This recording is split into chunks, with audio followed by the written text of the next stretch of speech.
My name's Heidi, and on the 21st of April I am running the London Marathon for the UHNM charity.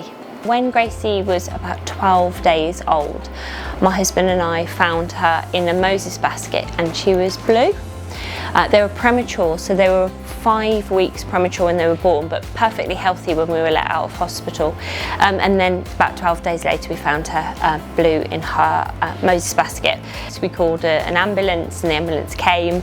They sort of took one look at her and whisked her away straight away. We were sort of told that there was 2 intensive care beds, one here, and the only other one left was in Belgium, so we were very lucky that we came here.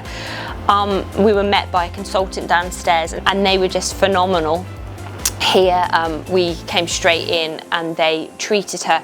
A lot of it's a blur, but I just remember loads of people being around her, treating her, putting equipment on her, monitoring her. I remember that she was very sick. We had problems with her blood pressure, so we were supporting her blood pressure with medications called inotropes.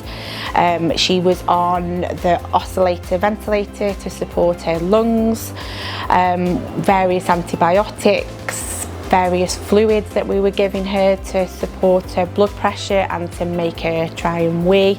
And we were given a bed and a room to stay in, and it sounds quite trivial, but when you've come with nothing at all, given a toothbrush and a bar of soap in a bag, is like life-changing, because it's almost like a kind gesture in a really dark time.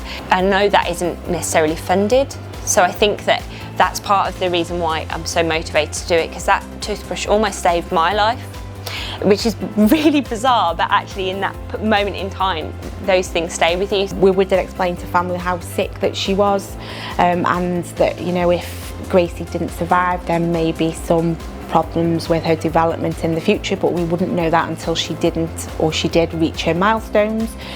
And then she did have a turning point at one point, which may have been, like Mum was saying, when twin sister was put in the cot next to her. Once we got over the initial, she probably will have no brain function should she survive.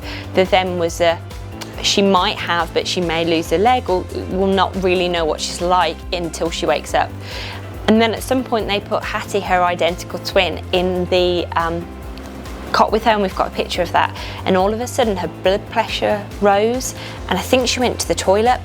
I don't really know how to quantify the point from that point to when we left, but she just started to get better. We try to be really open and honest with these families here to, you know, explain what could happen, but we also don't ever stop trying, and we would never ever stop trying. If that child's there showing they're fighting, then we will fight all the way for as long as it takes, for the days, weeks, for however long it takes, until we get the outcome that we want, which is for them children to go home with their families.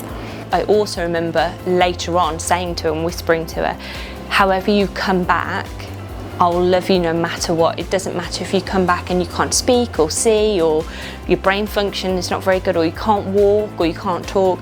I will love you no matter. If you choose to come back, because I believed it was her choice, if you choose to come back, then I will love you, like, no matter how you come back. Cool. Well, she did come back. She did. She did. Bless her. You're now doing something amazing. Aww.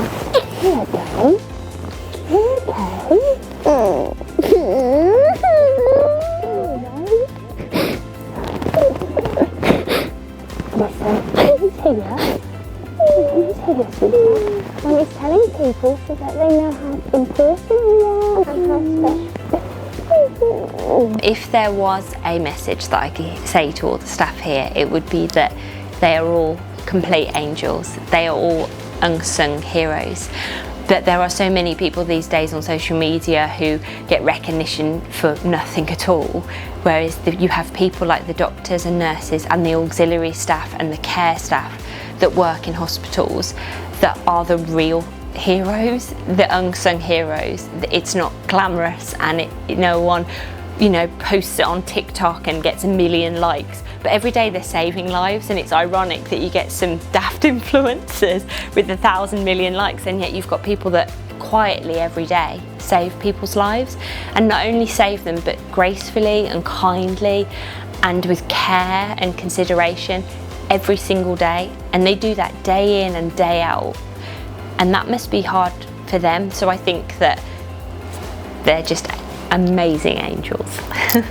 It's amazing. I love it when the families come back and they see us. It's nice when they're here. We like to look at photos because they look so different when they're unwell. They're quite swollen and attached to all different machines. So we always ask to see on the flight, oh, let's have a little look what they look like when they're well. And then when they go home and then come back all these years later, and it's amazing. It does make you really proud of what you do day in and day out. Life isn't a fairy tale, but it's definitely a happy ending for sure.